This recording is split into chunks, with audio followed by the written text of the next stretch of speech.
రేపల్లెలోని municipal కార్యాలయంలో మోంతా తుఫాన్ ప్రభావంపై మంత్రి అనగాని సత్యప్రసాద్ సమీక్షా సమావేశం నిర్వహించారు. ఈ సందర్భంగా ఆయన మాట్లాడుతూ తుఫాన్ ప్రభావాన్ని తగ్గించడంలో కూటమి ప్రభుత్వం చరిత్ర సృష్టించిందన్నారు. CM Chandrababu, deputy CM, RTGS మంత్రి లోకేష్ 6 రోజులుగా మైక్రో లెవెల్లో పర్యవేక్షించారని తెలిపారు. తుఫాన్ వల్ల 2 ప్రాణ నష్టాలు మాత్రమే జరిగాయన్నారు. పంటలకు జరిగిన నష్టాన్ని పరిశీలిస్తున్నామని, హెక్టార్కు 25,000 వరకు పరిహారం ఇవ్వనున్నట్టు వెల్లడించారు.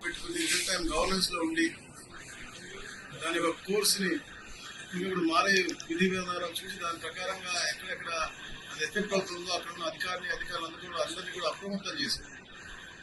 చరిత్రలో ఎప్పుడు మనం వినని విధంగా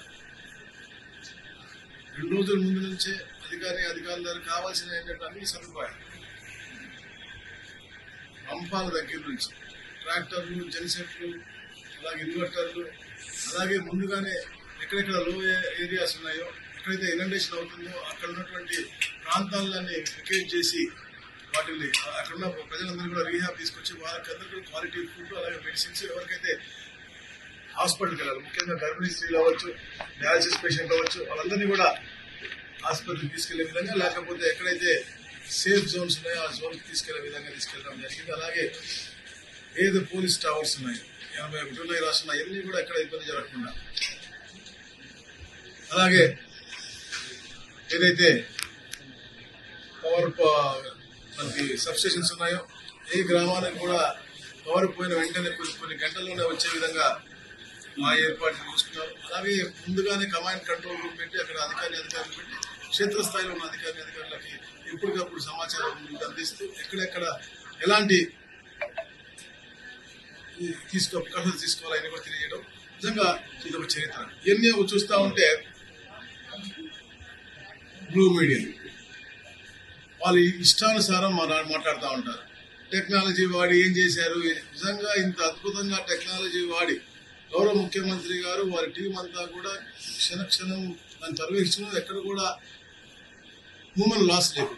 ముఖ్యంగా మొదటి రోజు నుంచి కూడా డప్పు కొట్టి గ్రామాల్లో ఎప్పుడో ఇంతకుముందు డప్పు కొట్టేవాళ్ళు, మళ్ళీ ఈ రోజు ప్రతి వారికి తెలియజేయాలా, ఊరికనే పిల్లలు కానీ వృద్ధులు కానీ బయటకు రాకూడదు, అలాగే పశువులను ఎలా కట్టేయాలి, బోట్స్ కూడా మత్స్యకారులు ఎలా చేసుకుని కూర్చొని కింద రైతు చేతితో, అంటే ఒక 300 మీటర్ల అవతల ఉన్న రైతు చేతితో కంకె చూసినట్టు పాత ముఖ్యమంత్రి. కానీ ఈ ముఖ్యమంత్రి ఆహార నిమిషాలు ఆర్టీజీలో కూర్చొని ఎక్కడెక్కడ క్షేత్రస్థాయిలో అందరికి కూడా మైన్యూట్ లెవెల్లో మానిటర్ చేసుకుంటూ వాళ్ళకి మంచి పరిపాలన ఇచ్చే విధంగా, ఎలాంటి హాని కలగకుండా ఉండే ముందు హాని నుంచి కాపాడటం చేసిన అన్ని ప్రక్రియ చేసి కూర్చుంటే, అలాగే నిన్న మన ఫీల్డ్ విజిట్ కూడా వెళ్ళి ఎక్కడైతే ఇబ్బందులు ఉన్నాయో ఫిజికల్ గా చూసుకుని అవన్నీ కూడా ఇమ్మీడియట్ గా రిజాల్వ్ చేయాలని చెప్పేసి కూడా ఆర్డర్స్ ఇచ్చారు. అలాగే ఏదైతే ఫీడ్బ్యాక్ వచ్చిందో దాని తర్వాత, ఎందుకంటే after cyclone has gone towards Telangana, అప్పుడు డ్రోన్స్ తో కూడా వాడి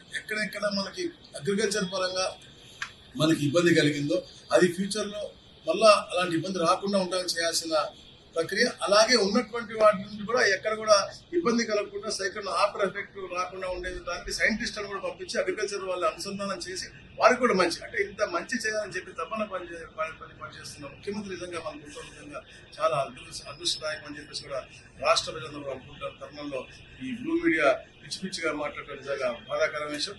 ప్రజలు ఈరోజు చాలా హ్యాపీగా ఉన్నారు గవర్నమెంట్ తో, ఇంత అద్భుతంగా పనిచేస్తున్నటువంటి ప్రభుత్వం ఉందని చెప్పేసి కూడా. ఎందుకంటే ఈరోజు చూస్తా ఉన్నాం, గౌరవ ఉప ముఖ్యమంత్రి గారు కూడా వెలిగడ్డలో ఎక్కడైతే హార్టికల్చర్ డ్యామేజ్ ఎక్కువగా ఉందో ఆ ప్రాంతంలో, అలాగే ఫిషర్మెన్ ఎక్కడైతే ఇబ్బంది పడతారో ఆ ప్రాంతంలో కూడా ఈరోజు తిరుగుతా ఉన్నారు. అలా ప్రతి ఒక్క నాయకుడు కూడా క్షేత్రస్థాయిలో పనిచేయడం నిజంగా ఒక మంచి సుపరిపాలనకు మంచి నిదర్శనం అని చెప్పి తెలియజేస్తాం.